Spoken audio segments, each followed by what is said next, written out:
All right, you guys are going to love this story because we just got example 900,000 of Donald Trump using somebody to consolidate power and then kicking that person to the curb when said goal is achieved. Today we learned that Trump's chief of staff, Susie Wiles, is straight up limiting Elon Musk's access to Donald Trump so he can't just follow Trump around the White House like a lost puppy, limiting Musk's access to the White House, making sure that he can't go in there, and then also limiting Doge's access to sensitive materials and limiting Doge altogether. And we've been saying for a while that Musk is bound to overstay his welcome or overstep his influence, whatever you want to say. And we're finally seeing that play out in real time. He's been pulling attention away from Trump at multiple times, but it was helping Trump. When Elon Musk was pulling attention away during the campaign season, this was a positive spin. Any publicity is good publicity. So when Elon Musk was doing all of this stuff with X and boosting all of this propaganda, it was helping Trump out. But now it seems to be a little bit like a burden, and we're seeing that play out. So drop a like. Make sure you're subscribed to the Mockler channel. People keep getting unsubscribed by YouTube, so double check below. And let's start off with where I think we can pinpoint some real friction in the Trump White House. A few days ago, Trump had Sam Altman, other tech billionaires over to announce this new $500 billion Stargate project. But the project, according to Elon Musk, does not have the funding they claim it does. Trump and Altman and all the other people said they have the $500 billion secured, but then Elon Musk responded and said they don't actually have the money.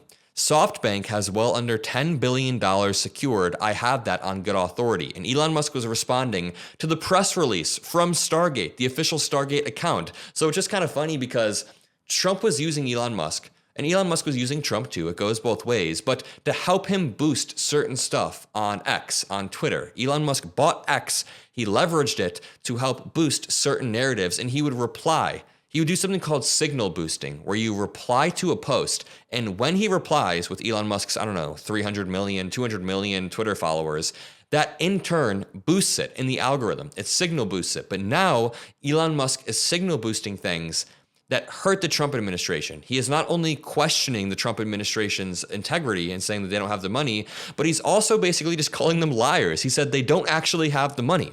And Sam Altman said, wrong. As you surely know, want to come visit the first site already underway. This is great for the country, and I realize what is great for the country isn't always what's optimal for your companies, but in your new role, I hope you'll mostly put America first. And of course, Sam Altman has been oddly bending the knee over the past few weeks. He's been sucking up to Trump to help get his project off the ground.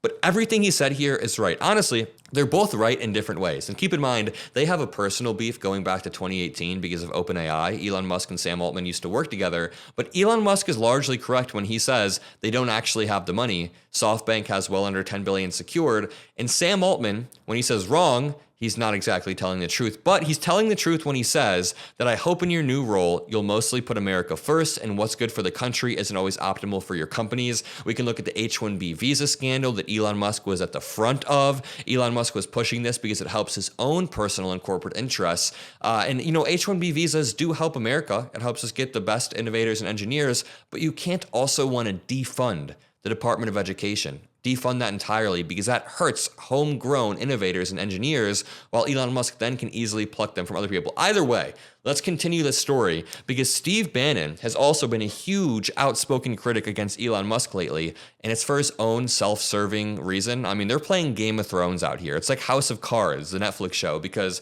Steve Bannon wants to gain more power and more access to Donald Trump, but he sees that Musk is the one kind of soaking up all of the brotherly love, whatever the hell you want to call it. So it's pissing him off. This reads, Bannon berates Musk over his attacks on Trump's AI infrastructure project. Quote, I've never seen action like this in my life, Steve Bannon, Trump's one-time chief strategist, said. And Steve Bannon was the one who very cleverly came up with the tactic. He's a smart dude. As much as we hate Steve Bannon, as much as he's a racist prick, he actually is a decent strategist, and he came up with the term flooding the zone with bullshit. And that's what Donald Trump does on a daily basis. Some conservatives and MAGA faithful are livid over Elon Musk's day-long public meltdown over Donald Trump's AI infrastructure project, saying the president's staff needs to get control of the tech titan. Well, that's exactly what happened. We'll get to that. Steve Bannon, in an interview with Politico said Musk, quote, brought in his own personal vendetta when the world's richest man began railing against Trump's announcement of a $500 billion investment. Quote, I've never seen action like this in my life, Bannon, Trump's one-time chief strategist, said. He also called on White House Chief of Staff Susie Wiles to sit him down and sort it out immediately. Keep in mind, this happened days ago. This happened before we got today's news. So, I mean, Steve Bannon, for once in his life, actually got something right. The rift marks another break between some of Trump's MAGA loyalist supporters and Elon Musk, who only recently launched himself into Trump's orbit and has served as a social media hype man and advisor on certain tech issues. Now, Bannon has been sharply critical of Elon Musk, taunting the billionaire, saying he has autism and he's like some sort of child, whatever, molester. I don't know.